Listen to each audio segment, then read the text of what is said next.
What up, Fight World? It's your boy Ego, and I'm back with some more boxing. Now, it's been a minute since I've done this, and I just felt the need to, which is a good thing. That means there's a lot to talk about, and that's Ego's Hot Topics.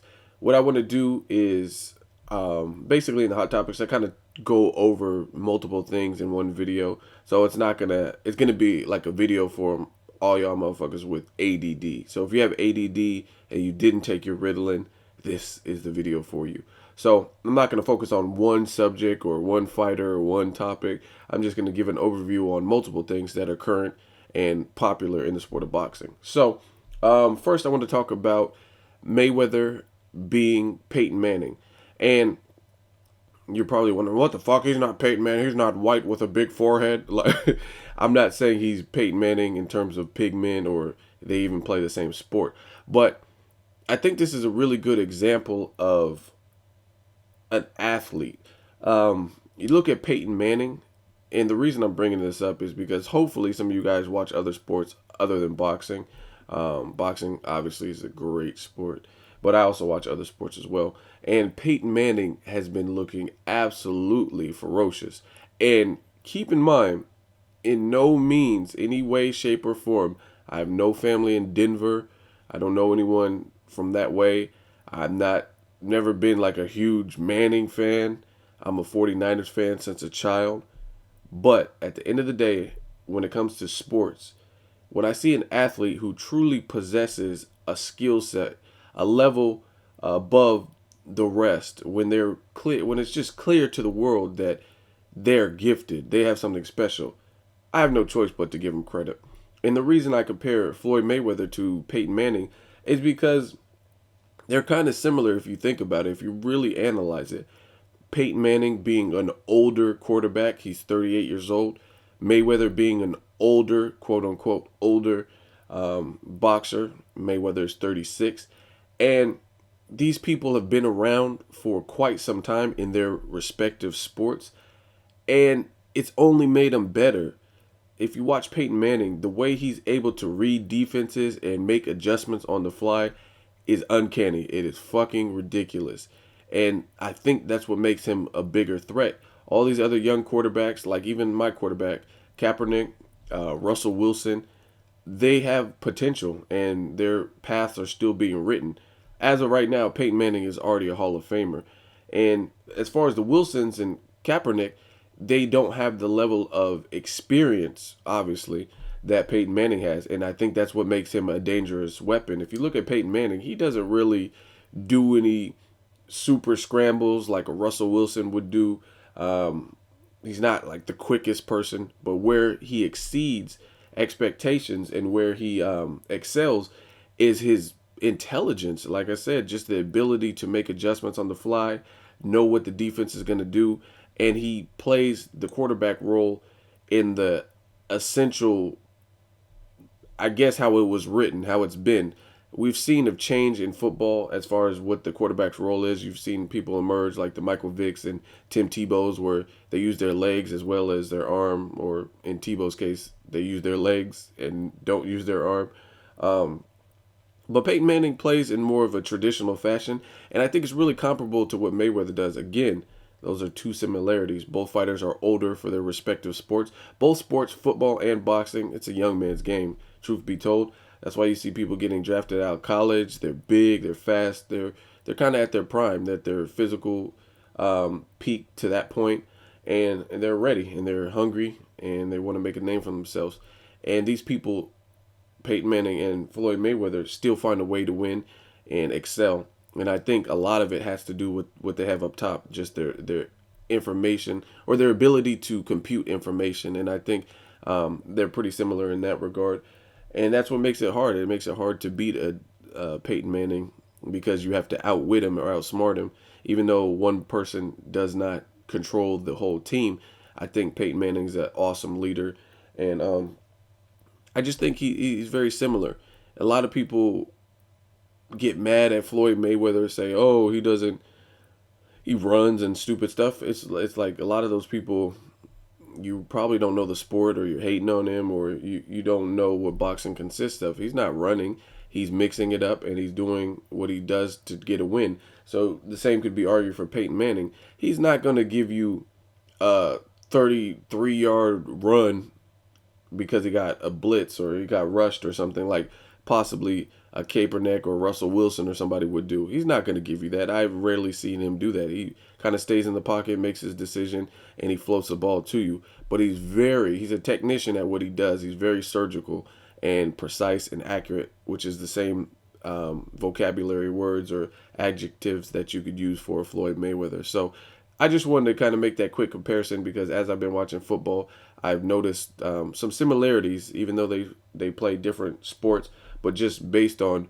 how they go about getting their W. So the Broncos looking like a serious contender and a serious team this year in football. Let me know what you guys think of the Broncos. I'm a Niners fan to the death. So we've been looking good. We just blew out the Texans. Awesome.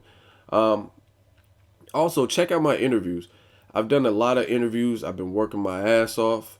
And it's for the fighters. It's for the fight fans. I'm trying to get the fighters exposure. I want them to I wish them the best of luck. And these are really cool dudes. Like I said, the Peter Quillen interview that I did, the second one, he really said some pretty life-changing stuff. Like it gives a new appreciation, whether you liked him or not. It gives you an appreciation of what these fucking athletes go through. And just to be in the mind of these athletes. Like he's dealing, I'm not going to spoil it on this. Make sure you watch the video, like and subscribe. But in the Peter Quillen interview, he's talking about like life and mind-altering situations happening in his personal life.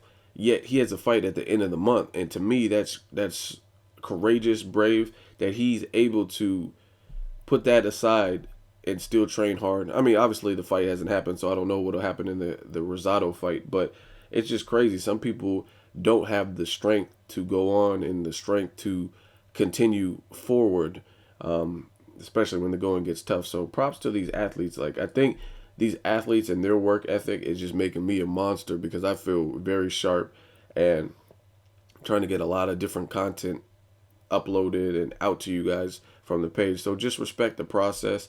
Like I said, drop a comment, subscribe, like the video, go to the fighters' Twitters, show them love. Like I said, you don't even have to be a huge fan of them, but you got to respect what they do, like the John Molinas and everybody. So shout out to everyone I worked with and interviewed, really down to earth fighters. I think sometimes people kind of mix in a whole bunch of factors like, oh, they're a paper champ and I hate them in their personal life, so I hate them as an athlete. But you got to give props to these guys because they're still probably living a better lifestyle than all of us, doing what they need to do for their families, waking up and being very disciplined in their diets, waking up at 4 a.m. to go running and different stuff.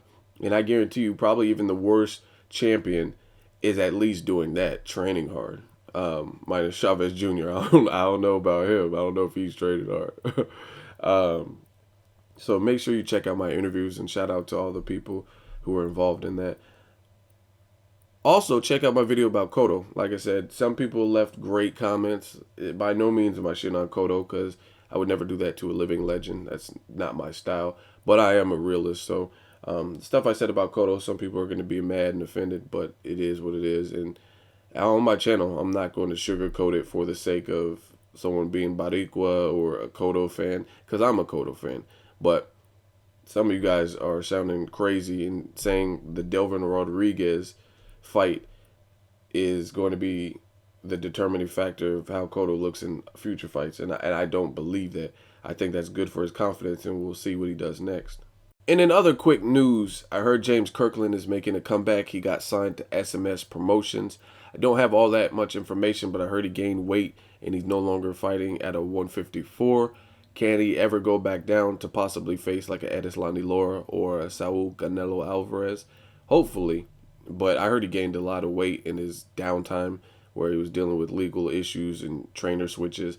I don't really have much information on this subject other than what I've already provided with you. But as updates come about, I will try to keep you guys posted. James Kirkland, fighter with power. He defeated Angulo after being hurt in that fight. And this was before Angulo got sent to the detention center.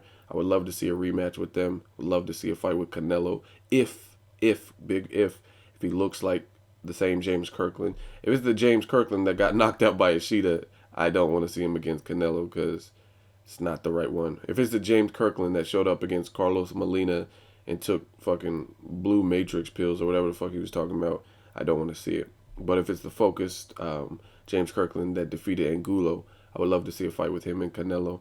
In addition to that, they're talking about making a fight with Victor Ortiz for December, but I have not heard any definitive updates. Oscar's in rehab. Victor Ortiz is filming with Stallone. Now that it's over, just give me something to drink. He's out there filming with Stallone in Bulgaria or somewhere. The Expendables Part 3. So I honestly have no concept where Victor Ortiz's head's at. I mean, after a win over Andre Berto, who's looked like shit recently, he lost to Mayweather. He felt it was an unjust knockout, so that was a loss. Then Josito Lopez quit on the stool with a broken jaw. Then he comes back to Dancing with the Stars. Now he's filming The Expendables 3. It just looks like his head's elsewhere outside of boxing, but you don't have to forget your roots. Boxing was what got you these opportunities. So for the fans and for the sport, it's kind of rightful that you come back. Even the fucking Rock comes back to wrestling, and he's way beyond WWE events and that damage to his body. Like, having a 30-minute wrestling match with John Cena is probably harder on his body than filming all the Fast and the Furious movies that he was in. You know what I mean? It's a different ballgame because one's Hollywood and they have stunt doubles and that kind of stuff versus actual wear and tear in your body. But again, Victor Ortiz is his own person. He can make his decisions and get money the best way he sees fit. So let me know what you guys think of these topics. Victor Ortiz, Floyd Mayweather being the Peyton Manning of boxing, etc. As always, hate, comment, or subscribe. Till next video, it's Ego signing off.